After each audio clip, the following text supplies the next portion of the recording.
I don't know whether you call it sad news, emotional news. It's exciting that we might be getting someone a little bit more in Australia coming up. But James McFadden announced his retirement, the High Limit Series dinner, banquet, end of season trophy night. Pretty emotional, James McFadden. But geez, he's made a name for himself over there the last couple of years, hasn't he? He has. Possibly the greatest accomplishments in racing in America from any Aussie ever. Yeah.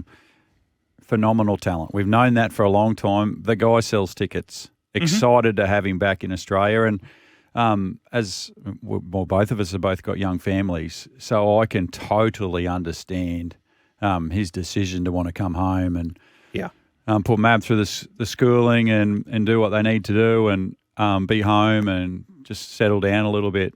And he brings a lot of. He's passionate about the sprint car scene and what that looks like. I've had good conversations on the phone with him about payouts and what we need to do as an operator to run sprint car events, and he's very passionate about that. And I think, obviously, this is something that he's been sort of gearing towards as well. So I think it's fantastic, particularly fantastic if he's going to be running a lot in the West for teams, but I'm sure he will venture out and do a lot of other cameo appearances at other events around the country. Yeah. Hopefully at Toowoomba. I just rate the guy. He's a fantastic talent. And to be able to see him, Jock, Lockie and co race consistently just adds another dimension here. And I take my full tip of the hat to him for putting his family first. Yeah. To come home and do what he does. So, like his father's so passionate about it as well. I've spoken to Dave heaps about sprint car racing scene in the country and what that means and where it needs to be. And I think it's fantastic. So, what he's achieved over there is just nothing short of amazing. And I'm sure he'll still get over there and do some stuff. But obviously, he's going to be 10 months at home rather than 2 months. Correct. Yeah, it's I guess for those that probably aren't quite as across it, living in a motorhome with a toddler and your wife on the road for how many nights that's got to be pretty taxing on yourself and for the family. So again, you can 100% understand his decision to come back, and we've seen other American sprint car drivers choose to pull back from a full-time touring schedule just because of how grueling it is on their family. So looking forward to having him back in the country, obviously.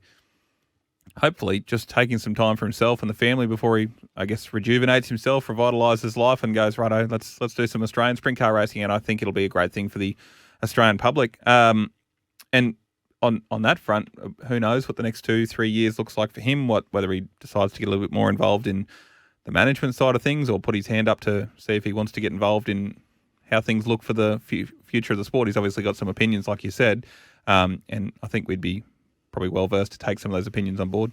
Oh, no question. Like, we're desperately in need of a national sprint car championship. It needs to happen. What that looks like, if it's a shortened, condensed version over Christmas, if it's something that's spanned out across the season that potentially starts at Darwin and follows big events around, who knows what it looks like. We need something. The sprint car sport, the sport is such an entertaining spectacle. Yeah. With the supercar fraternity and other motorsports now turning towards sprint cars and trying to look at how exciting that is now as a masterpiece or a succession plan for their sport, we just need as an organisation, as a sport, just to promote it better and everyone, all shoulders to the wheel. Let's get all the good drivers in the one spot on one weekend and put on a heck of a show because it is such an entertaining spectacle. We know that. Yeah. And it could be 10 times as big as it is if everyone starts working together and make something proper happen because it is like, we've seen socials blow up about a race on the weekend that is 161 laps and, what it used to be to what it is now. I still enjoyed it, but a lot of people obviously didn't.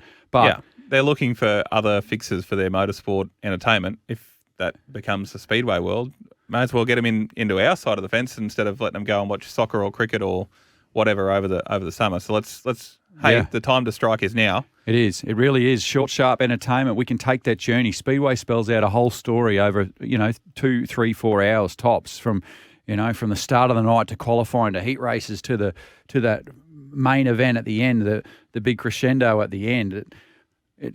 That's such an entertaining package that we've got to be able to tell to people. So it's a great story we can tell.